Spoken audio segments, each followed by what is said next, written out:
This is Grane Mill's steam engine. It was built in 1906, 500 horsepower engine that drove 1,100 looms in the weaving shed.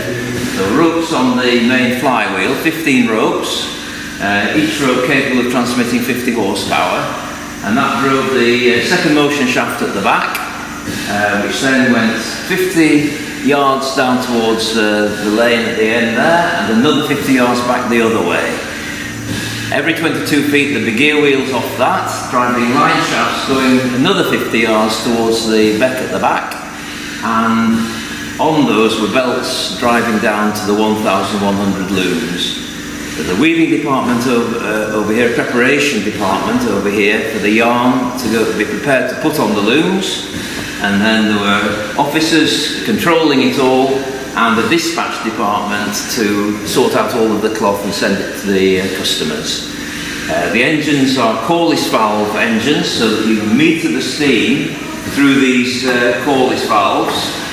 This one is yet to be completed. When the engine was derelict for 20 years, thieves came and took away a lot of the rods in order to get at the brasses, so we had a lot of theft which we've had to recover. The valve gear is now more or less complete again on both sides, and when the lubrication systems are sorted and these missing rods here are remade, the engine will be virtually ready to run. The project is highly dependent on the condition of the buildings that it's in. We've had repairs to do to these roof trusses, emergency repairs, because of rot up there. That's been completed to make the building safe, but the full restoration still has to happen. Similar issues in the boiler house, where we've had to replace sections of roof with temporary roofing. We've had some emergency COVID money, which has been fantastic for that. So we don't have pigeons and rain coming in anymore, but we still don't have the original and correct roofing which we would like long term. We still have a couple of the looms that we've rescued. We've rescued 2 looms out of 3 piles of scrap loom, so we will be able to get 2 looms to run again. And we have a few other smaller engines to demonstrate steam, how it used to be applied, and obviously our main thing is to demonstrate this mill engine and show people exactly how cloth was made back in the day. Live steam, if you crack that open, right, you get live steam into here, crack that open, and it bypasses this cylinder, so some goes into here, more comes into the exhaust to feed this one, and then you use back in the day, you wouldn't have an electric motor on the barring engine. You'd have to have just about enough steam pressure to work the barring engine for a lot less than you need for this.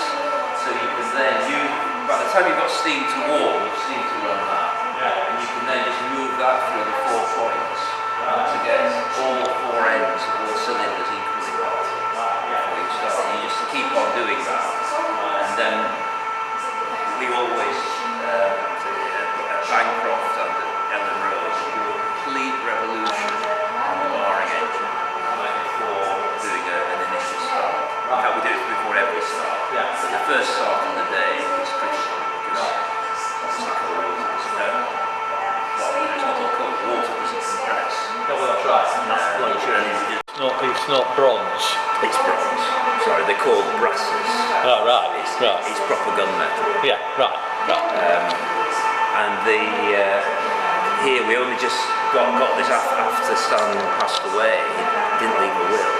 He left a load of bits for us, and he told me, he said, as soon as I moved all this machinery from in front, this shoemaking machinery or something, blocking access, as soon as I've sold that, you can come over and take what you like, you see. And he passed away, and then his relatives wanted to sell absolutely everything. But fortunately, they did let me buy the bits, and it contained loads of these bearing shells. Just for taking the odd foul off.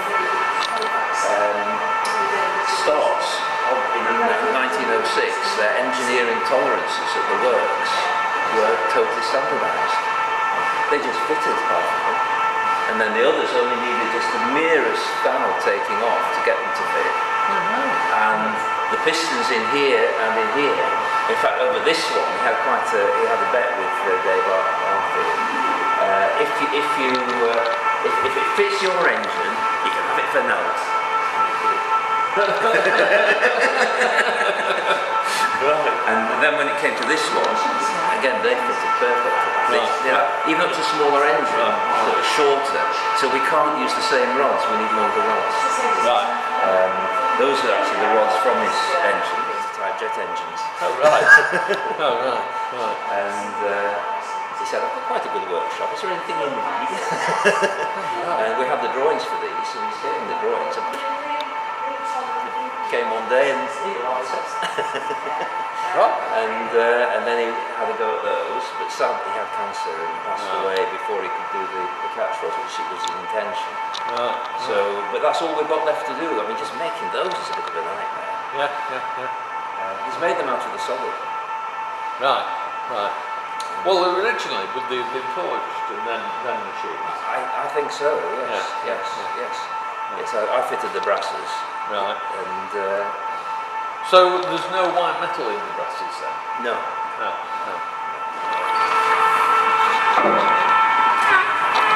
Obviously, we've just got an electric motor just driving it for the moment. Called the barring engine because that's its flywheel, which would normally be where the pulley is.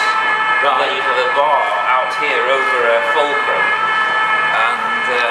and ratchet it round. and then the weight of a man will turn the engine and the whole of the mill line shaft in. Oh really? Because there's no clutch. Right. So you've got to turn all the line shaft So in. you're turning all because you normally have 15 ropes connecting that pulley to that one. Yep. At the back, you probably can't see it there. And then you'd have, I mean, you wait, oh, sorry. The way you were going to point the camera.